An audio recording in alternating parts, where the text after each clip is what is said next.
Light Yagami is one of the top students in Japan. He aspires to be a great detective one day like his father, and is a gifted intellect destined for greatness. But lately, he's been feeling like there is an urgent need for justice, as he is very frustrated with all the crime going on, and feels like the world is rotting. Meanwhile, in the Shinigami realm, a god of death called Ryuk stole another god of death's notebook, and dropped it into the human realm, because he thinks it would be entertaining to see what a human would do with it. For what seemed a normal day in class, Light observes a notebook that falls from the sky. There is no logical explanation for this, so as anyone probably would, he goes to pick it up and check it out. When he's reading its contents, the notebook says that it has the power to kill anyone just by simply writing their name and thinking of their face. If the cause of death is written within the next 40 seconds of writing the person's name, it will happen. However, if the cause of death is not specified, the person will simply die of a heart attack. Light is in disbelief of it and thinks it's some kind of prank, but holds on to it anyway as he is curious. When he gets home, he reads the rest of the rules, and after some time of thinking about it, he decides to try out the notebook. However, just when he harnesses the pen, he thinks if doing this would make him a murderer, but bets it won't work anyway, so he checks the news and finds a criminal holding 8 people hostage at a daycare center. After seeing the criminal's name and face, he writes his name in the death note. He waits 40 seconds and nothing was reported yet, so he thinks it didn't work. However, just when he was about to turn off the television, something happens, and the hostages start coming out of the daycare. The reporter confirms that the suspect has been found dead inside, which leaves Light utterly shocked. He says it must be a coincidence, and the following day, decides he will have to test it out again to see results in real time. He looks around his class and sees a degenerate he doesn't like, but decides it would be smarter to avoid killing people he knows. After school, Light was on the way home when he sees a woman getting mugged by a group of guys. He writes the ringleader's name down and the cause of death, and surely enough, it happens. After seeing the death note's power in real time, that settles it for Light, and he realizes the notebook of death is for real. Some time passes, and Light is in his room looking proudly at all the names he has written down, when suddenly, our favorite Shinigami Ryuk appears. The sight of him petrifies Light at first, however he introduces himself, and says that used to be my notebook, and judging by your laughter, you must have figured out that it's no ordinary notebook. Light calms down, and says, well, I'm not surprised. In fact, I have been waiting for you. Ryuk finds Light to be interesting, and explains that several death notes have made their way into the human realm, but he's the only one to have written this many names. Light feels like someone has to be brave enough to wipe out the dregs of society so that the world can move in the right direction. A new world where people can live in peace and the ones who do wrong will live in fear. He feels like he is justice and is willing to go as far as sacrificing his soul to become the god of the new world. Several weeks later, all the nations of the world come together as they've realized that the deaths of all the criminals are not natural. They are at each other's throats because they can't figure out how this is happening. So it is announced that they will have to bring the world's best investigator on the case, called L. Everyone goes quiet, and a man dressed incognito brings in a laptop, to which L addresses the meeting from. He introduces himself for the first time,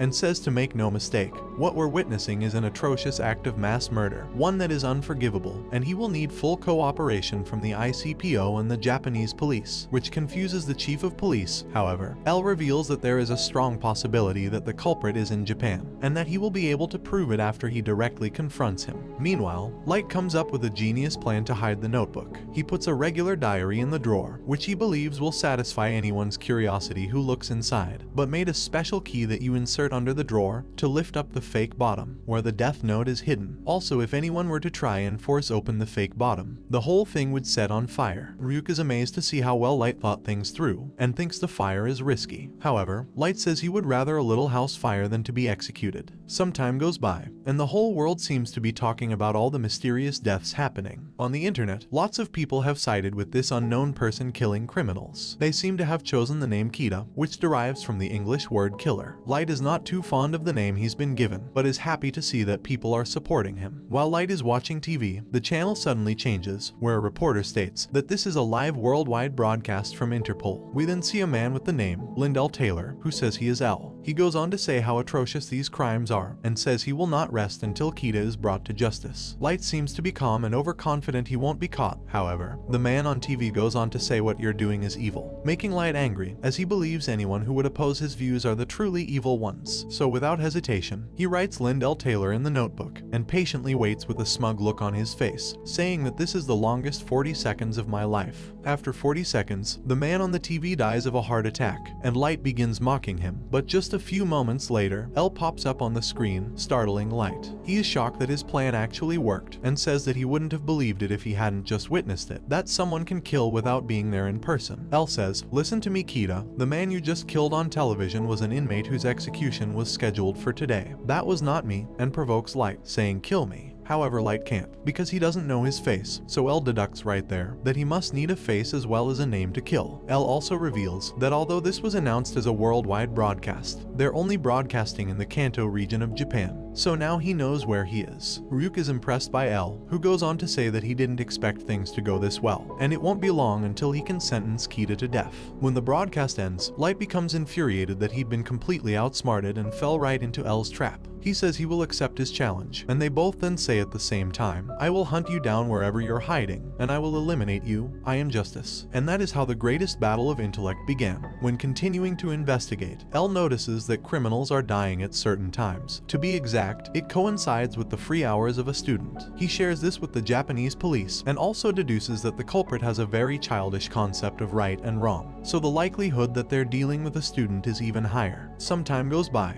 and the timings of the killings have changed. El realizes this, of course. However, he believes that it's no coincidence that as soon as he shared his deduction with the Japanese police, the times changed, as if it were to contradict that theory. So now, El believes there is a high chance that Kita is someone with connections to the Japanese police. Many detectives decide to quit the case, as they're afraid of Kita. Meanwhile, Light is walking home and Ryuk informs him that he has to stick around until the death note is finished, or at least until he dies, and lets him know that he isn't on his side, or El's side, and that he is merely a spectator. Ryuk then informs Light that someone is following him, which comes as a surprise as he didn't expect El to suspect the police so quickly. Light realizes this guy will be a problem for him, so he comes up with a plan to get rid of him. However, before he can start to think, Ryuk becomes talkative again, and informs Light that a Shinigami can see a person's name and lifespan above their head because they have special eyes. He is telling him this because a human can obtain these eyes, but it would cost half your remaining lifespan. Light thinks about it, but turns down Ryuk's ideal, saying it's out of the question. Some time passes, and Light carries out his plan to get the name of the man following him. He gets on a bus with a girl, and the man sits just behind him. At the next stop, a man with a gun gets on to do a bus jacking.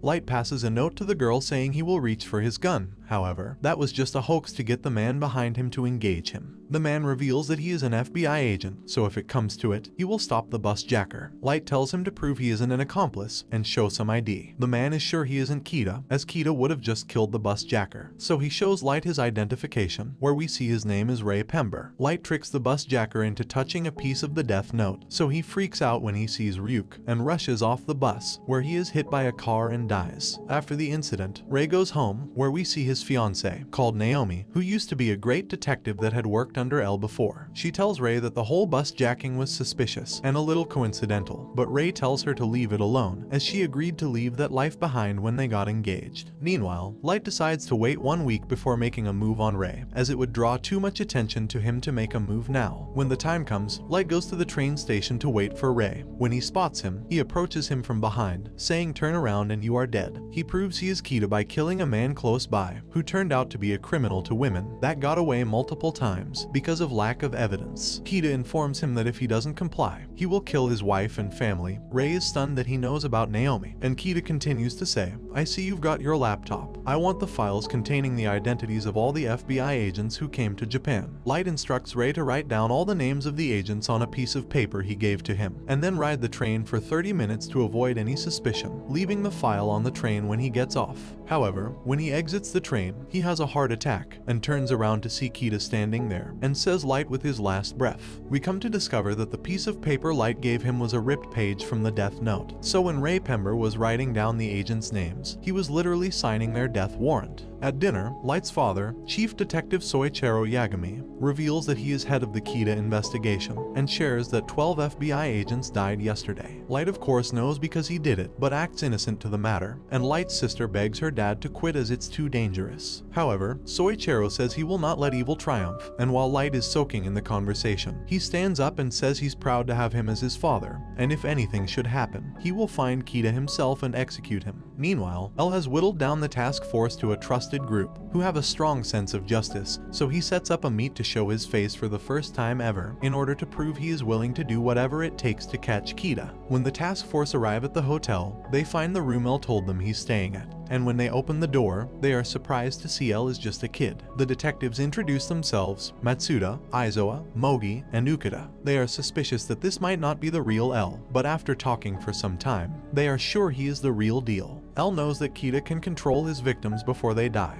as he'd been sending messages using the inmates in prison, so he concludes that Kita must have been someone the FBI was investigating between a certain period of time. In fact, he has no doubt. He admits that losing 12 FBI agents lost him the battle, but he will not lose the war, and that justice will prevail, which empowers the task force. L tells them from now on to call him Ryusaki, and gives each of them an individual interview before they leave. Meanwhile, Ray Pember's fiancée, Naomi, has started investigating the bus jacking, and figured out some vital information. She goes to the task force headquarters to report it, and says she needs to speak with someone right away. However, she is informed that no one is there. A few moments later, Light arrives as he came to bring his father a change of clothes. He overheard Naomi at the reception and offers to help her contact someone from the task force. Light walks with Naomi and says when his father's phone turns back on she can call him. In the meantime, he figures out what she knows about the Kita case. She reveals that Kita must be able to kill in a number of ways, and not just a heart attack. Light panics, as this information could lead to his arrest and execution. He writes her name down on a ripped piece of the notebook. However, nothing happens. Ryuk laughs, and he realizes that the name she gave him earlier was an alias, and he must find her name out before she leaves. He uses his master manipulation tactics to gain her trust, saying that he is secretly a member of the task force, and he can recommend her to join since she'd worked under L before. After getting her identification and writing her name down, he tells Naomi that he is Kita, just before the 40 seconds is up, and we see a heart-wrenching look in her eyes, as she never would have thought Light could actually be Kita. Naomi then walks to her death, and that was honestly one of the most twisted scenes I've seen in anime. When L hears about Naomi's suicide, he remembers working with her, and that she was a strong and excellent FBI agent, so it is unlikely she would commit suicide, and more likely she'd be trying to catch Kita. He concludes that Kita must be someone Ray Pember was investigating, and sets up surveillance all over Chief Yagami's household. Meanwhile, Light had set up a system so that he would know if anyone goes in his room, so when he arrives home, he notices that his door had been opened. He tasks Ryuk to find all the cameras in exchange for some juicy apples, and in the meantime he looks at some magazines to make himself look like a normal teenager. Ryuk found all the cameras, so now Light can set up a system to where he can kill criminals without being seen, by putting a mini TV in his potato chip bag, and writing names of the criminals broadcasted from it. He will take a potato chip and eat it. After some time, L suspects that Light looks too innocent, which understandably aggravates the chief, as his own son is being suspected of being a ruthless mass murderer. The next day, Light's school is taking an important exam. Everything seemed like a normal day, until the teacher yells at a student to sit properly. Light turns his head and sees L for the first time. They look at each other intensely, and after the exam, the board announced the top exam students, which turn out to be none other than Light and Ryusaki. The kids watching notice the contrast in the two. That Light looks like a sheltered genius groomed for success, and L looks like what they would call a mad genius. After the award, L tells Light that he basically knows everything about him, and that he has some important information regarding the Kita case. Light doesn't know why this guy is even talking to him.